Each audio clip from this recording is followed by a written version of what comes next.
Mr. Chairman, thank you for calling this markup our final full committee markup of 2015. Let me say again how proud I am of the work of the Foreign Affairs Committee and of our members on both sides of the aisle. This year we have racked up an impressive record of achievement, and I want to thank you, Mr. Chairman, for your leadership and your commitment to leaving politics at the water's edge. And I want to also take this opportunity to remind our colleagues on both sides of the aisle that today at 5 o'clock from 5 to 7 in this very room, the Foreign Affairs Committee is having its holiday party, and we hope that every member will attend. There will be plenty of food, and it will be another nice chance to get together. So we have a raft of good measures before us today, and I will say a few words about each. I will start, Mr. Chairman, with your legislation to provide defense training and equipment directly to the Kurdish regional government. Kurdish forces in northern Iraq have been some of our closest partners in the fight against ISIS. They are tough fighters, getting real results, rolling back the gains ISIS has made. We need to make sure the Kurds have everything they need to defend themselves and keep the pressure on ISIS. They have really been loyal and true allies and friends. Current law requires all military assistance for the Kurds to flow through Baghdad. Now, this has caused some delays in the shipment of arms to Kurdish forces and complicated efforts to supply the Kurds with the heavy weapons they need, including anti-tank missiles, armored vehicles, and long-range artillery. This legislation removes those roadblocks. It would authorize the President to provide military equipment directly to the Iraqi Kurds for a period of 3 years. It urges the President to continue consulting with the Iraqi government, and it requires that the weapons provided to the Kurds be used to meet our shared goal of defeating ISIS. This just makes sense. The Kurds are making progress, and we need to keep the wind at their backs. But while the Kurds are great partners and formidable fighters, they cannot take on ISIS all by themselves, particularly outside of the traditional Kurdish areas of Iraq. At the end of the day, defeating ISIS will take the combined efforts of all Iraqis, and I want to be absolutely clear on this point. While the legislation is focused on supporting the Kurds, it does not in any way dial back America's commitment to other Iraqi partners. It does not endorse a divided Iraq. Rather, it gets military equipment where it will do the most good more quickly, period. In fact, it is imperative that we do keep working closely with Iraq's government. Many of us have serious questions about the performance of the Iraqi Army and deep concerns about the role of Iran-backed militias, but it is clear that the Iraqi security forces have a central role to play.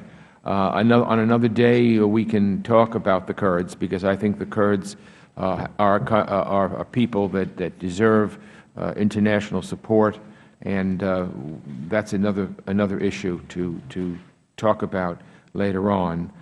Whether or not the Kurds should be trapped in a Iraq that seems continuing to spiral out of control. But right now, it is very important that Iraqi security forces do have a central role to play. We should also support Christians, Yazidis, and other ethnic and religious minorities. Many of these groups have borne the brunt of ISIS terror and now want to help liberate their towns and villages. And finally, we should find new ways to collaborate with the Sunni population of Iraq. The Sunnis will play a vital role defeating ISIS, just as they were key to the defeat of al-Qaeda during the Iraq War. But they need training and equipment, so we need to work with the Iraqi government to get them the support they need and to make clear that they have a stake in the future of a unified Iraq. I know we are all aggravated over the fact that they seem to cut and run and let ISIS take over swaths of territory. Well, instead of just wringing our hands, we really need to do something about it, and this, I believe, will.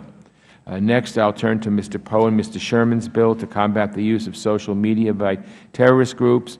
I am very proud to co-sponsor this legislation. Perhaps the most searing images we have seen of ISIS are of Jihadi John, as he was known, standing over the bodies of his victims, images and videos that ISIS blasted around the world on social media. Thankfully, we don't have to worry about him anymore. But whether on Twitter or YouTube, terrorist groups continue to take full advantage of social media to spread their message of violence and hatred. With the click of a button, groups like ISIS can use these platforms to broadcast video of their heinous acts, solicit foreign fighters, and radicalize vulnerable people around the world.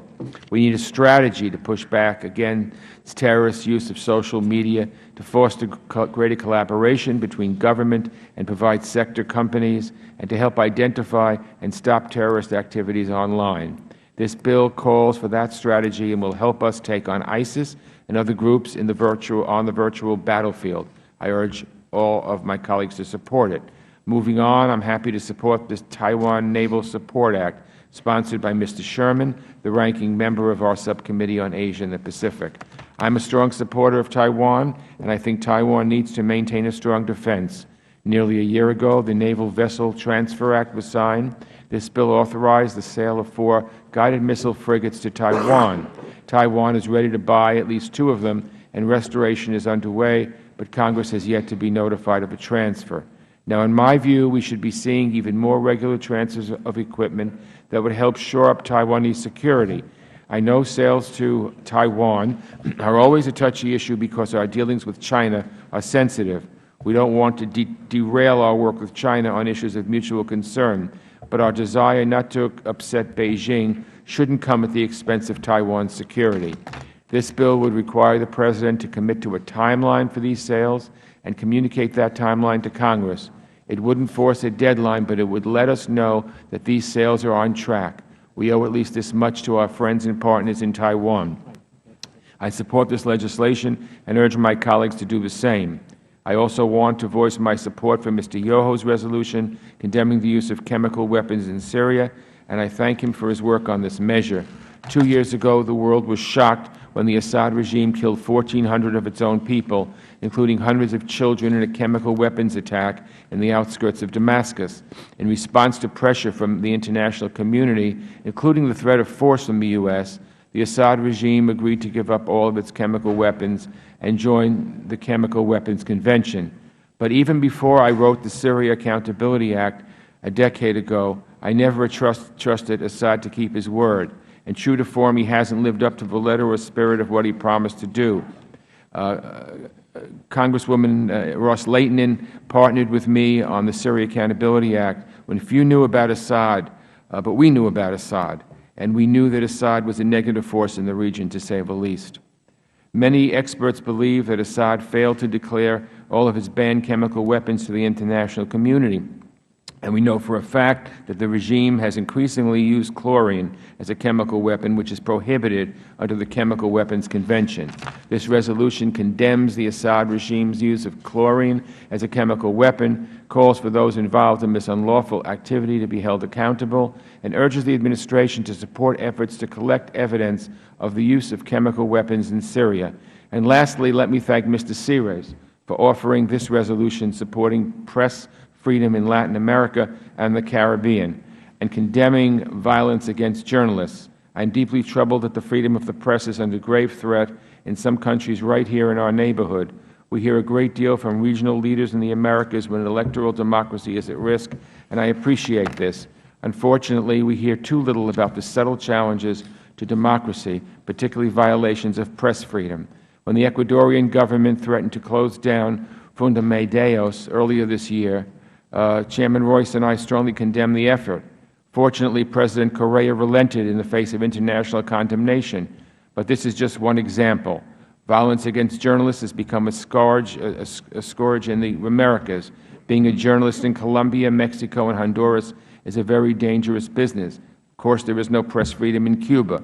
Venezuela is also a worry and a country that represses freedom, although the election held there a few days ago gives us pause for hope.